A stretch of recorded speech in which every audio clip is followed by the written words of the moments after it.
তো হ্যালো বন্ধুরা, welcome back to my channel. তো তোমাদের জন্য আবার নিয়ে চলে আসলাম নতুন একটা আপডেট নিয়ে। তার আগে আমার চ্যানেলে যা যা নতুন, তার চ্যানেলটা অবশ্যই সাবস্ক্রাইব করো।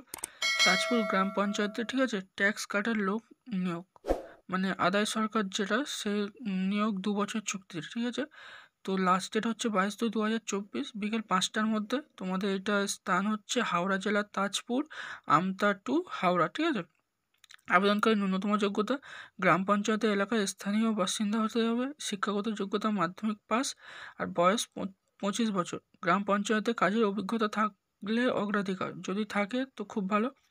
আর তোমাদের কি আর কি একটা তোমাদের ফর্ম, মানে নিজেরা বা সিভি বানাতে হবে, ঠিক আছে। সেই সিভিতে কী থাকবে, তোমার নাম, তোমার পিতা বা ধরো কারো বিয়ে হয়ে থাকে 25 বছরের ভিতরে আবেদন করতে বলেছে, তো অনেকেরই বিয়ে হয়ে যেতে পারে। তো তার স্বামী নাম দিতে পারো, স্থানীয় ঠিকানা যা যা বলেছে সেই ফর্মেটে, শিক্ষাগত যোগ্যতা, আর 7/2/2024 তারিখ, বয়স, ঠিক আছে।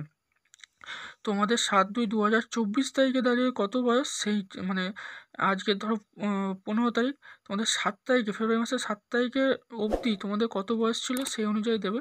আর গ্রাম পঞ্চায়েতের প্রধানের দেওয়া স্থানীয় বাসিন্দা শংসাপত্র, সেটা তোমরা এতে গেলেই পেয়ে যাবে, ঠিক আছে। তোমরা হচ্ছে পঞ্চায়েতে গেলেই। আর গ্রাম পঞ্চায়েতের কাজের অভিজ্ঞতা, তো এগুলো সবই তোমরা একটা সিভি ফরম্যাটে বানাবে। এছাড়াও তোমাদের শিক্ষাগত যোগ্যতা, স্থানীয় মানে ঠিকানা যে সার্টিফিকেটটা নেবে সেটা, আর কাজের অভিজ্ঞতার যে সার্টিফিকেট, আর তোমাদের প্যান কার্ড বা আধার কার্ড যে কোনো একটা সার্টিফিকেটের জেরক্স, তোমরা কী করবে, একটা খামের ভিতরে ঢোকাবে, ঢুকে এই যে সিভি বানাবে সেই সিভির সাথে ওই ফর্মগুলো অ্যাটাচ করে দেবে, ঠিক আছে। অ্যাটাচ করে দেওয়ার পর খামটা মুড়ে তোমরা তাজপুর গ্রাম পঞ্চায়েতের যদি কোনো ড্রপ বক্স থাকে তো সেখানে গিয়ে ড্রপ বক্সে আর কি তোমরা ফেলে দিতে পারো, বা ফোন নম্বরে, এই যে ফোন আছে, ফোন নম্বরে তোমরা ফোন করে নেবে যে এটা ড্রপ বক্সে ফেলবে বা কারো হাতে দিয়ে আসবে কিনা, ঠিক আছে। তো দিয়ে তোমরা 22/2/2000 তারিখ বিকেল 5টার মধ্যে তোমরা কিন্তু ওখানে দরখাস্ত দিয়ে আসবে। দরখাস্ত দেওয়ার পর তোমাদের ফোন করে নেবে, আর নইলে তোমরা এই নাম্বারে কল করে জিজ্ঞেস করে নিতে পারো যে কী হবে, এটা আমরা দেবো, দেওয়ার পর আমাদের কি ডেকে নেওয়া হবে নাকি ডাইরেক্ট আমরা সিভিটা নিয়ে গিয়ে আপনাদের সাথে যোগাযোগ করে আসবো, ঠিক আছে। তো তোমরা এই নাম্বারে কল করে নিও।